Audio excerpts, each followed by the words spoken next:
Hola, ¿qué tal? Bueno, vamos a ver otro programa, otro vídeo de preguntas y respuestas.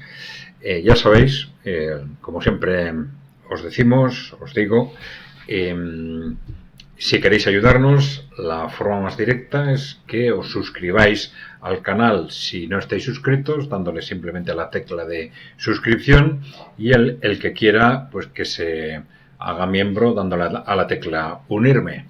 Y por supuesto que difundáis los contenidos que os parezcan interesantes, que propongáis a otros que se suscriban, y ya sabéis, por favor, dejarnos comentarios, preguntas, ideas, propuestas en el propio canal, y las intentaremos ir respondiendo a través de estos vídeos de preguntas y respuestas. Bien, vamos allá. A ver, Miquel Arana nos dice: desde luego, está hablando sobre la inmigración, dice, desde luego no es que no hagan nada para frenar la inmigración descontrolada, es que la fomentan. Bueno, aquí seguramente está haciendo referencia al comentario de que en lugar, así como se están produciendo cada vez más movimientos, y esto era algo probablemente previsto, en la dirección de hacer estallar el proceso migratorio en base al enfrentamiento contra la población migrante, vimos que nos resultaba sorprendente que se produzca contra quien no tiene ninguna responsabilidad en lugar de producirse contra quien sí la tienen, que pueden ser en principio los empresarios que contratan sistemáticamente mano de obra artificialmente barata para enriquecerse artificialmente, digamos, y sobre todo la clase política que no regula, orienta o controla estos procesos, ¿no? Entonces Miquel Arana nos dice que no es que no hagan nada, es que para frenar la inmigración descontrolada es que la fomentan. Bueno, hay de todo, evidentemente. Las posiciones de los distintos políticos no son las mismas, pero bueno, ahí hay dos ámbitos. Desde el punto de vista de la inmigración, no hacer nada y fomentarla es la misma.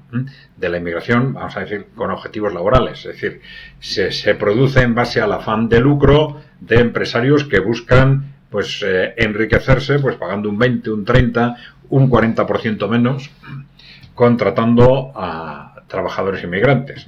Entonces, eso se puede regular o orientar muy fácil, ya lo dijo el propio Banco Mundial. Hay distintos instrumentos, pero el más claro es un impuesto que compense esas diferencias. Si se quiere hacer, se puede hacer, ¿no? No se hace, ¿por qué? Pues incluso se fomenta este tipo de inmigración, pues porque es lo que interesa a los poderes corporativos, a esas grandes corporaciones que son las que mandan. Son las que mandan en Europa, son las que mandan en Estados Unidos y son las que les dicen a nuestros políticos lo que pueden o no pueden hacer, lo que es aceptable, lo que es políticamente correcto y lo que no, si quieren o ganar las elecciones o tener alguna opción de ganar las elecciones, los líderes políticos de tener una carrera política, etcétera. Está claro quién manda y está claro bueno, que los políticos cuando actúan así están situándose dentro del marco que se les define por estas grandes empresas, ¿no? Otra cosa es el tema de la inmigración ilegal, y aquí lo que se está produciendo recientemente, pues sí hay cosas ciertamente llamativas, ¿no? Y que algunas se denuncian en foros de internet y que al principio resultan tremendamente chocantes, pero que probablemente responden a lo que nosotros hemos llamado la segunda fase del proceso migratorio, que es la de provocar el enfrentamiento entre personas, ¿no? Es decir, en lugar de que la reacción frente a las contradicciones sociales se produzca contra los que mandan, contra la clase política o contra los poderes corporativos que les dan las instrucciones, en lugar de esto, pues están provocando situaciones extrañas, por ejemplo, pues con sistemas de acogida muy llamativos a personas que llegan a través de la inmigración irregular. Por ejemplo, hay cosas que a veces suenan falsas o fake news, como dicen, bueno, pues que se les ha acogido en un hotel de 4 estrellas, ¿no? o que hay un pueblo de 200 habitantes donde han acogido a 400 migrantes en situación irregular, algo absolutamente sin sentido, desproporcionado, cosas de este tipo.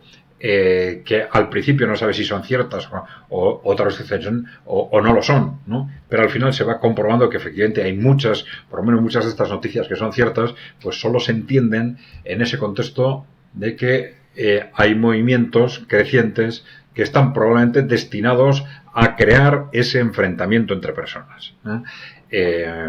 Ya dijimos que esto es algo perfectamente detectado por el movimiento obrero desde el siglo XIX. Los dos objetivos de los movimientos migratorios hacia territorios industriales: primero, los empresarios que se enriquecen artificialmente a través de mano de obra exageradamente barata, y segundo, conseguir el control social a través de una sociedad dividida.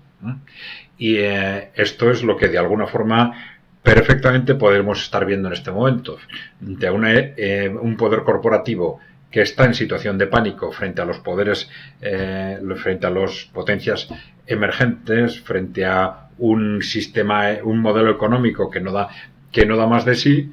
Pues este modelo migratorio les puede permitir, ellos piensan que les va a permitir garantizar el control de Europa durante generaciones. Algunos dicen durante 100 años.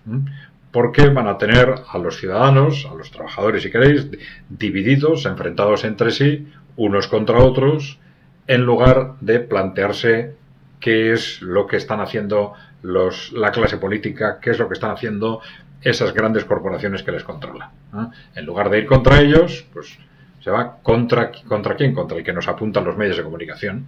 Y esto está muy relacionado con esa distorsión informativa que nos pretende hacer creer que la migración es la migración irregular, cuando esta es una parte muy minoritaria.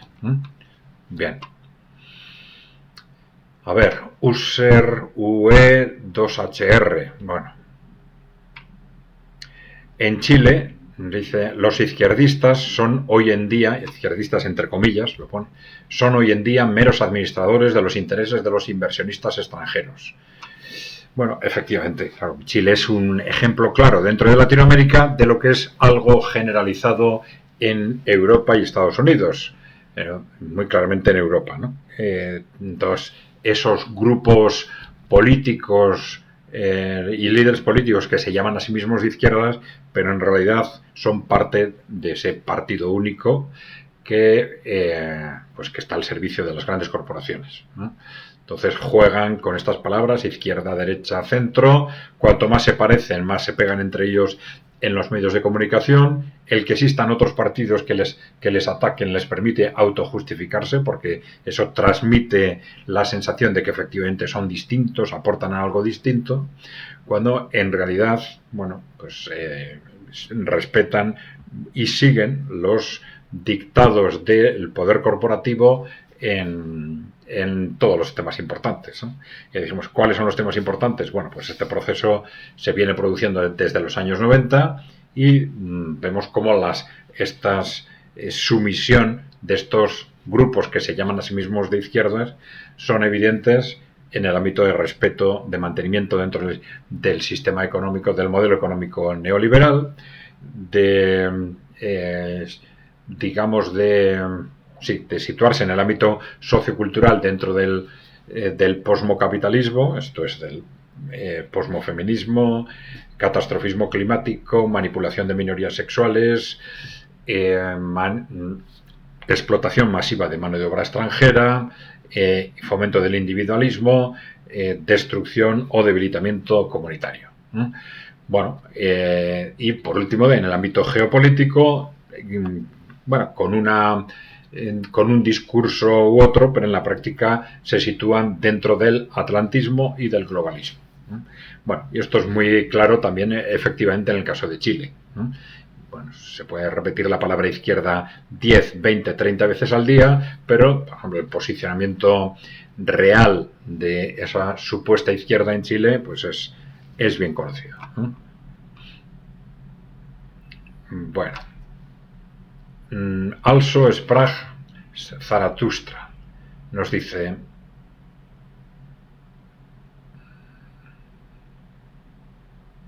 bueno, en realidad no hace preguntas, es un comentario en el que te agradecemos. Bueno, pues habla muy bien de nosotros, de ECAI Center, pero bueno, no lo voy a repetir. Gracias de todas formas. Isla On 3 nos dice: no tengo la impresión de que su explicación sobre la migración irregular, especialmente la marroquí, dé una respuesta en el caso canario. No sé muy bien por qué, ¿no? Bueno, este tema de la inmigración irregular, lo que está pasando en Canarias, se está hablando mucho de, digamos, de cosas extrañas, movimientos desproporcionados. Yo, sin conocer el detalle, yo sí lo ubicaría en lo que hemos dicho antes, ¿no? En este tipo de movimientos que se están produciendo en toda Europa, que ahora sí están poniendo el foco y dando más aire a voces críticas contra estos procesos de migración, y que probablemente están preparándonos para esa segunda fase de alentar el enfrentamiento contra las personas, contra las personas en lugar de contra el fenómeno y contra los que son responsables del mismo. Ya sabemos, empresarios que se están lucrando artificialmente con estos procesos migratorios, sobre todo los empresarios, las grandes corporaciones, claro, que son las que inciden y controlan la actividad política, ¿no? Y sobre todo los responsables políticos que tienen la responsabilidad de gestionar correctamente estos procesos y no lo hacen o los fomentan. En principio hacen, vamos a hablar claro, lo que les dicen las grandes empresas que hagan, ¿no? Bien. Ocaso Occidental nos dice: ¿podría considerarse una escalada crítica la ampliación de la base de la OTAN en Rumanía para convertirla en la mayor de Europa? Bueno, una escalada crítica. Bueno, es un paso importante dentro de esa escalada. Bueno, está claro que los grandes fuerzas dentro de Occidente están apostando por una gran guerra. Una gran guerra a nivel europeo o mundial, que de alguna forma responda a esa situación de pánico en la que se encuentran. Ya digo, pánico en dos sentidos, porque se enfrentan a la pérdida del poder mundial frente a ese avance del mundo multipolar, y también a su pérdida de poder y a la destrucción de su poder en Europa y en Estados Unidos, ¿no? Frente a esa situación de pánico, quieren provocar un conflicto, pero están haciendo algo similar en Oriente Medio y en Europa. Están intentando a toda costa que el primer movimiento lo haga Irán en el caso de Oriente Medio, o lo haga Rusia en el caso de Europa. Bueno, llevan un año aproximadamente en esa dinámica, y bueno, una alternativa es lo que están intentando hacer con la central nuclear de Zaporozhye, ¿no? Con ataques constantes a esta central nuclear, que bueno, intentando claramente provocar un desastre nuclear, ¿no? Y eso podría ser una forma de hacer estallar ese conflicto bélico, bueno, sin necesidad de que Rusia tome ninguna decisión de una intervención activa, ¿no? Bueno, Soto Francés nos dice: no estoy seguro de a qué se refiere. Una pantomima a modo de religión, hay que tener fe en que tú tienes el control, lo cual es falso. No estoy seguro de cuál es el contexto en el que se hace este comentario. Lo siento, lo voy a dejar. Si es importante, por favor, repítelo y sabremos cómo ubicarlo, ¿no? A ver. Iker nos dice, Iker7256, ¿qué opinas del derecho a decidir del pueblo vasco? Eskerrik asko. Bueno, vamos a ver. El derecho a decidir, yo creo que es algo que se construye sobre una realidad histórica, ¿no? Sobre una realidad histórica, pero también sobre unas perspectivas de futuro. Entonces, es esa realidad histórica la que, por un lado, puede legitimar este derecho a decidir, pero también es esa proyección de futuro la que le da una lógica. Yo creo que las dos claves son importantes, ¿no? Claro, en el caso en concreto del pueblo vasco, esta cuestión parte de un conflicto que se abre fundamentalmente en el siglo XIX.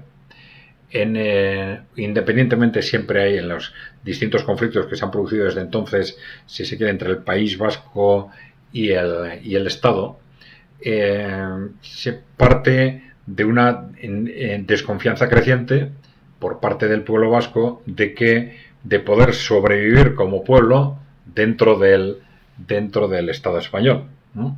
Bueno, entonces este es un poco el punto de partida, y a la vez, bueno, quién fue la primera piedra o no tiene quién tiró la primera piedra o no tiene demasiada importancia, pero también hay una desconfianza radical, o creciente también, si se quiere, desde los poderes centrales con respecto a que, digamos, las peculiaridades, personalidad cultural, étnica del pueblo vasco sea en sí mismo un peligro. Y entonces, bueno, pues se toman distintas medidas para atacar esa personalidad cultural, etcétera. Bueno, esto crea una situación en la cual, desde el punto de vista de un sector muy importante del pueblo vasco, se piensa necesitamos un derecho de autodeterminación que nos permita ubicarnos correctamente ante esa situación, ¿no? Bien, yo creo que esa es la cuestión clave. Se parte de ese conflicto o se resuelve ese conflicto de tal forma que sitúa al pueblo vasco en una confianza de que su futuro como pueblo, su futuro cultural o étnico, pues puede ser compatible con la pertenencia al Estado, o pues parece lógico que entonces los vascos opten por una decisión distinta. Yo creo que esta es un poco la cuestión de fondo. No sé si con esto estoy respondiendo a lo que comentabas, ¿no? A ver, Mr. Yeger, algo parecido. Dice, hecho en falta la comparación con la tesis de Antonio García Trevijano, el cual sí consideraba que Estados Unidos es una democracia, aunque criticaba los defectos que la han hecho esclava de los plutócratas. En todo caso, me gustaría invitarles a realizar un debate con alguien de la Junta Democrática o el MCRC. No sé qué es el MCRC. Bueno, ya lo vamos a intentar aclarar, ¿no? Vamos a ver. A ver si interpreto correctamente, porque hay muchos comentarios con respecto a Estados Unidos o en el propio Estados Unidos que hacen referencia al deterioro creciente de la democracia norteamericana, pero yo creo que esto es algo que se puede poner en duda, ¿no?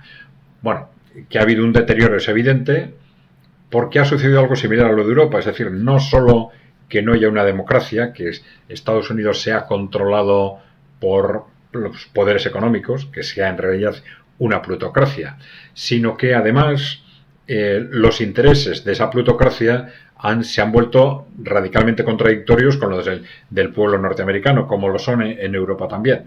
Y esto ha llevado a que los propios gobiernos norteamericanos y las actuaciones de esa plutocracia se hayan destinado fundamentalmente hacia actuaciones destructivas del propio Estados Unidos. Es decir, no ya solo de otros países colonizados, invadidos, etcétera, sino del propio Estados Unidos, ¿no? Entonces esto sí es evidentemente una degeneración del sistema político, pero esto no quiere decir que antes hubiera democracia, porque ya lo hemos explicado, porque eso no ha existido nunca en Estados Unidos. Siempre, como padres de la democracia de Estados Unidos, ellos aluden a los padres fundadores, ¿no?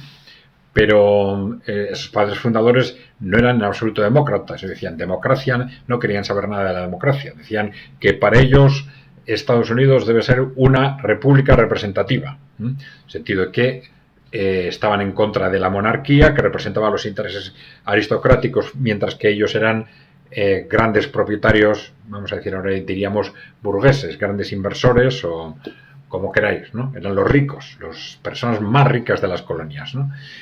Y lo que aspiraban era un sistema para ellos, en el que ellos tuvieran el poder, no el pueblo. En una democracia el poder es del pueblo, y ellos apostaban por un sistema de democracia restringida, no, vamos a decir, de sufragio restringido, en el que el poder lo tuvieran ellos. Bien, entonces eso evidentemente no es una democracia. Y a partir de ese momento, durante los 2 siglos aproximadamente, se produce una ampliación de los derechos formales, como el derecho de sufragio, en la medida en que estos ricos, estos grandes inversores, grandes propietarios que tenían y mantenían el poder, se daban cuenta de que podían seguir manteniendo el poder a pesar de esta ampliación de derechos. ¿Por qué? Pues porque controlaban la opinión pública a través de medios de comunicación, de distintas vías. La extensión de estos derechos les ha permitido ir controlando el poder a través de la financiación de las campañas, la financiación de los partidos políticos, el control de los medios de comunicación, el control de la industria cultural. Estados Unidos no ha sido nunca una democracia, siempre ha sido una plutocracia, mucho más claramente que en Europa. Europa necesita un análisis, ya lo hemos dicho, un poco más detallado, pero en Estados Unidos es evidente, no ha sido nunca una democracia. Yo creo que eso está bastante claro. A ver, Jaime 2039.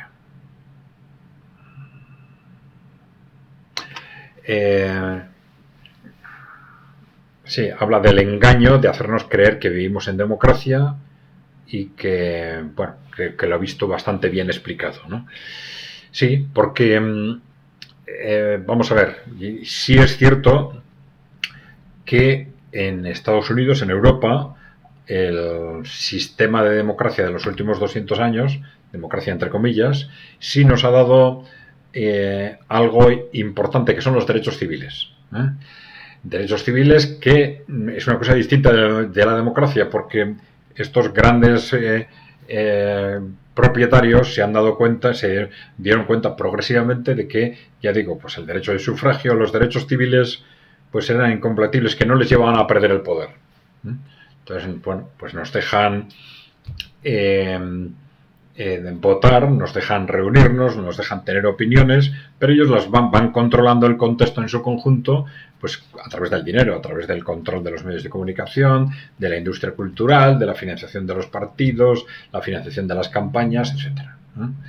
Bien, y si en algún caso concreto ese poder es cuestionado, entonces se olvidan los derechos humanos y se va al fondo de la cuestión a tomar las medidas dictatoriales que sean necesarias para evitar la pérdida de poder. Tenemos pues, casos muy drásticos como el de Chile, si se quiere, en el año 73, o incluso en la propia Europa, pues las medidas que se tomaron en el caso de Italia, por ejemplo, para asegurar a toda costa que el Partido Comunista no llegaba al poder, medidas de tipo de fomento del terrorismo, chantajes, amenazas, asesinatos, etc. Bien. Juan Antonio García. Las grandes corporaciones quieren gobiernos débiles para poderlos controlar. ¿El independentismo le hace el juego a las grandes corporaciones? A ver, dos temas distintos. Sí, las grandes corporaciones prefieren gobiernos débiles que controlan mejor.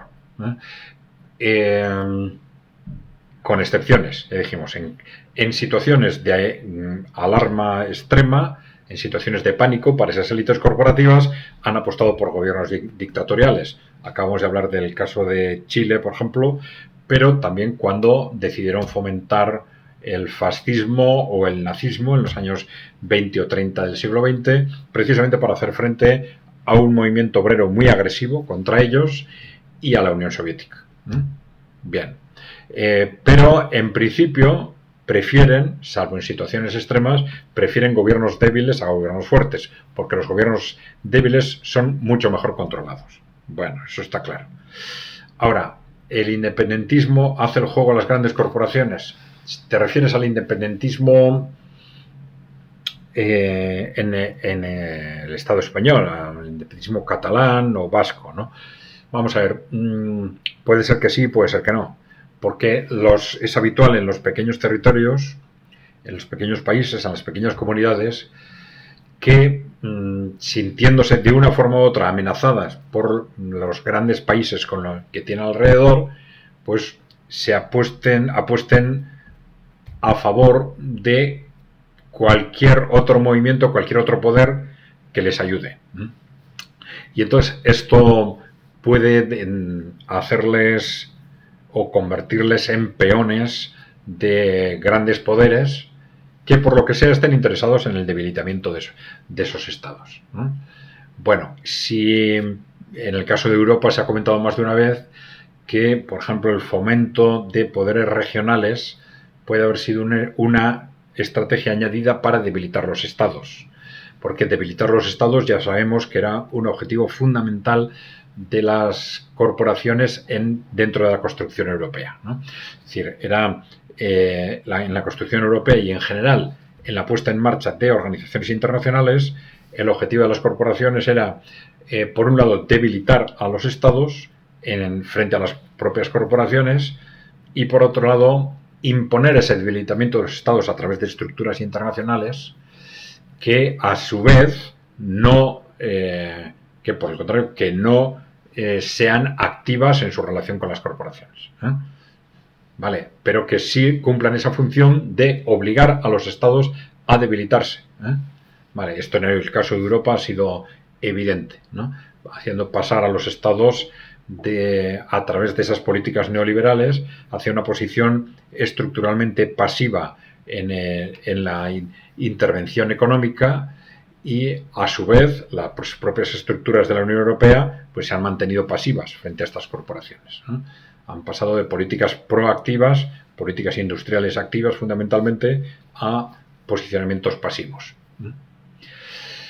Bien, entonces cualquier movimiento político puede ser aprovechado, cualquier movimiento político que actúe contra los estados puede ser aprovechado en esa dirección, efectivamente, ¿no?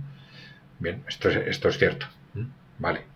Lo mismo que probablemente movimientos de ese tipo, regionales o independentistas, que se posicionan activamente frente a las corporaciones, pues serían muy mal vistos por estos poderes, lógicamente, ¿no? Aunque también su capacidad de actuación frente a ellas, lógicamente, sea muy inferior. Bueno, Permacultura Extremadura nos dice: la obsolescencia programada y el sabotaje en origen son cosas distintas, ¿no?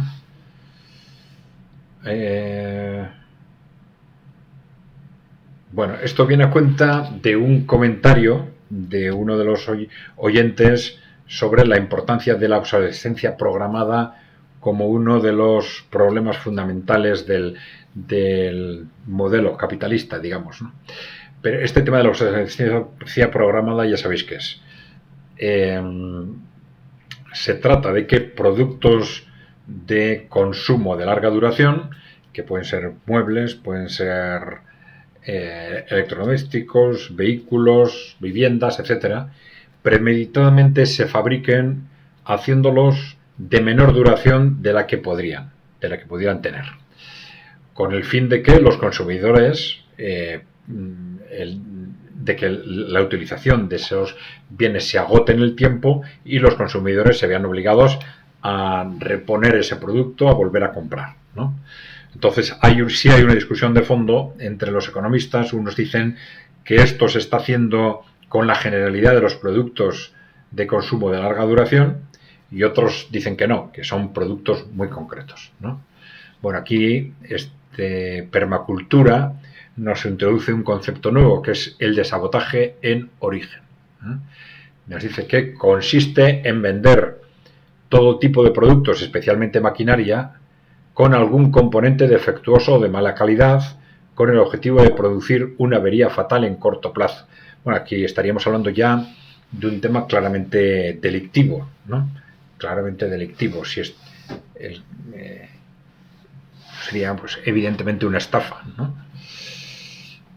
Los objetos se venden sin cartografía, no se fomenta la reparación de los mismos.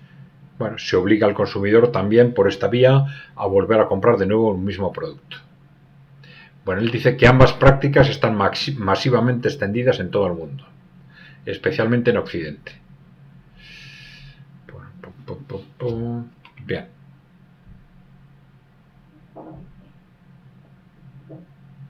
Es un comentario largo, no me voy a detener más. Javier Pérez nos dice: sigamos pagando los platos rotos contra el inmigrante, no con los políticos que favorecen esta plutocracia y los empresarios de multinacionales. Bueno, nos merecemos lo que nos pasa, el problema es que unos más que otros. Bueno, sí, esto es lo que hemos comentado. Esta es la cuestión clave y en este momento más importante que nunca. Una cosa es lo que ha sido el proceso migratorio, y ya decimos otra vez, el movimiento obrero en el siglo XIX lo describía perfectamente. Suele tener dos fases, y además fomentadas por los mismos, por los grandes inversores. Primero, una fase de atracción de mano de obra artificialmente barata para que los empresarios se enriquezcan artificialmente, y segunda, el enfrentamiento de unas personas contra otras. Entonces, nos decía el propio Marx cómo los mismos grandes empresarios que traen a esos trabajadores inmigrantes luego se dedican a financiar a los grupos de unos y otros trabajadores para que se maten entre ellos. Bueno, yo creo que todo apunta a que estamos comenzando esa segunda fase, en la que nos engañan o nos manipulan a través también de organizaciones de disidencia controlada. Esto se está detectando en muchas partes en Europa, ahora mismo en Gran Bretaña, ¿no? Es decir, hay organizaciones controladas por estos poderes corporativos, tanto por los antifas como organizaciones como está en English Defence League, defensa inglesa, ¿no? Liga de Defensa Inglesa, que atacan a los migrantes o atacan de una u otra forma mezquitas, etcétera, y en lugar, ya digo, como dice Javier Pérez, en lugar de atacar a los empresarios que están, sobre todo a los grandes empresarios que están organizando estos movimientos, se están enriqueciendo artificialmente con estos procesos, o a los políticos que los toleran o los fomentan, no, van contra el inmigrante. Esto está perfectamente organizado. Y el objetivo es clarísimamente de control político. Y ya digo, algunos están pensando en que de esta forma van a tener una Europa controlada durante 3 generaciones. 100 años, dicen algunos. Van a tener una Europa con distintas comunidades pegándose entre sí, mientras que los poderes corporativos van a mantener el control gracias precisamente a esa división y a ese enfrentamiento. A ver, Icocos, parece que es. ¿Siempre ha sido así, que los que tienen armas, dinero, etcétera, se han erigido como dominantes oprimiendo a los pueblos? ¿Qué piensan de estos grupos de poder que están causando tantas muertes? ¿Son acaso más temibles que el pasado? ¿Y qué podemos hacer los que estamos conscientes de esto? Bueno, vamos a ver. Ahora tenemos un problema que no ha existido anteriormente, que es el riesgo de guerras, vamos a decir, continentales, mundiales, de carácter nuclear, y que no sabemos hasta dónde pueden llegar. Si esto lo juntamos a una situación de pánico en este poder corporativo occidental, pues evidentemente el riesgo de un desastre humanitario global es altísimo, mucho más alto que en la Guerra Fría, en nuestra opinión. En la Guerra Fría hubo momentos de crisis, pero los dos poderes, la Unión Soviética y Estados Unidos, si queréis, los dos poderes se sentían fuertes internamente. Y esto hacía que, perdiendo o ganando en enfrentamientos concretos entre uno y otro, esto no se veía como un riesgo existencial. Sin embargo, ahora Occidente está en una situación de absoluto pánico. por el auge de los poderes emergentes, la amenaza de pérdida de poder mundial, la influencia política e ideológica cada vez mayor de estos países emergentes, la disidencia cada vez mayor interna, el auge de Internet y el agotamiento del modelo económico, ¿no? Todos estos son factores que crean efectivamente situaciones de un peligro muy alto de que este poder corporativo occidental recurra a cualquier cosa antes de arriesgarse a perder el poder, y en este momento, ya de forma más concreta, a cualquier cosa antes de aceptar que Rusia gane la guerra en Ucrania, por un lado, y bueno, antes de aceptar el mantenimiento de la situación actual, del proceso actual en el caso de Oriente Medio, con un Israel que es parte de ese poder corporativo y que clarísimamente está transmitiendo una voluntad de escalar a toda costa, de provocar a toda costa un conflicto regional o colaborar con esos otros poderes corporativos en el estallido de un conflicto mundial.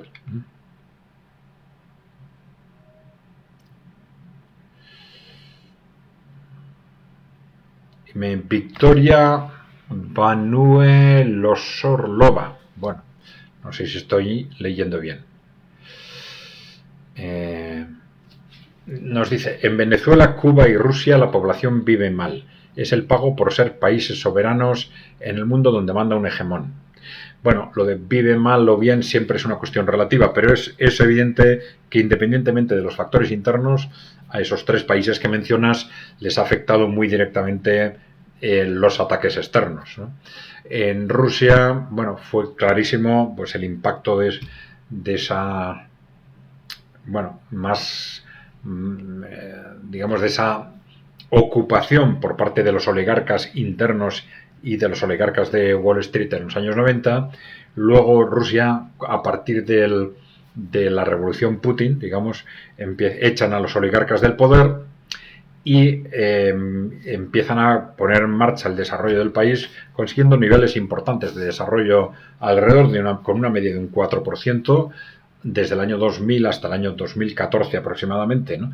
Y esto se corta cuando empiezan las sanciones occidentales, que empezaron entonces, alrededor del año 2014. A partir de ese momento, Rusia ya empieza a crecer con altibajos alrededor de un 1%. Bueno, vamos a ver. Tiene una economía de todas formas muy sólida. Vamos a ver qué pasos se dan en cara al futuro.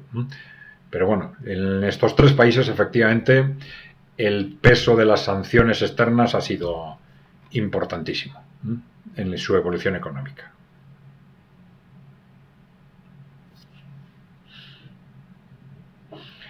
Bueno, Javier Pérez cuestiona este argumento. Vamos a ver, una cosa es que estos países hayan tenido un impacto fortísimo negativo fortísimo como consecuencia de las sanciones, y otra cosa es cómo valoramos su situación económica. Javier Pérez nos dice, Colombia, que está al lado de Venezuela, vive mejor. Bueno, República Dominicana, que está al lado de Cuba, vive mejor. Bueno, y en Rusia su fallo fue el tener traidores vendidos uno detrás de otro como gobernantes hasta ahora. Bueno, habla del nivel de educación de Cuba comparándolo con República Dominicana.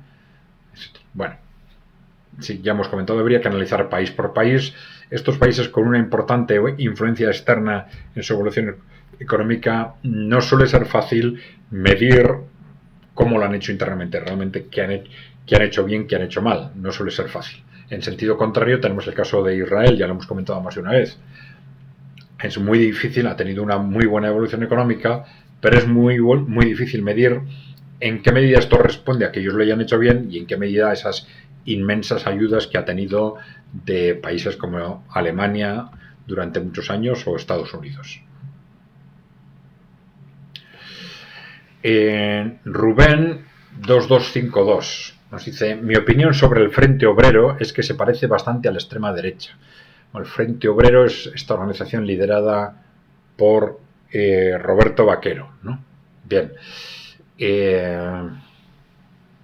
Alguien había hecho un comentario sobre este Frente Obrero. Es una organización española liderada por Roberto Vaquero. nosotros contestamos que no conocemos muy bien este movimiento, pero que sí nos había llamado la atención sus posicionamientos sobre la migración en concreto y en qué medida se estaban aparentemente partiendo de un análisis marxista, pero que se estaban centrando en atacar sí las contradicciones del proceso migratorio, pero en atacar los aspectos culturales del islamismo, de la religión musulmana, el choque cultural, las personas de los migrantes, y que esto nos resultaba bastante extraño, ¿no? Porque claro, en el análisis objetivo de la realidad, que debería ser ese algo, un punto de partida, se supone, en el marxismo, donde siempre se le ha acusado, al contrario, de ser excesivamente realista, ¿no? Pero bueno, es muy claro en ese análisis que esos y los inmigrantes como tales no son responsables de nada. Los responsables son, en todo caso, los empresarios que se están haciendo ricos gracias a la explotación masiva de mano de obra barata y, por supuesto, los políticos que han permitido o impulsado ese proceso y el poder corporativo que está detrás, con esos dos objetivos de, en principio, conseguir mano de obra barata, artificialmente barata de forma masiva, y un segundo objetivo de control social. Porque si vemos la historia de lo que pasaba en el siglo XIX y en el siglo XX, el segundo objetivo parece que puede ser, esto encaja bastante con lo que está sucediendo, controlar Europa a través de tener a las poblaciones divididas y enfrentadas entre sí, ¿no? Y algunos hablan de que con esto van a conseguir controlar Europa durante varias generaciones. Bien.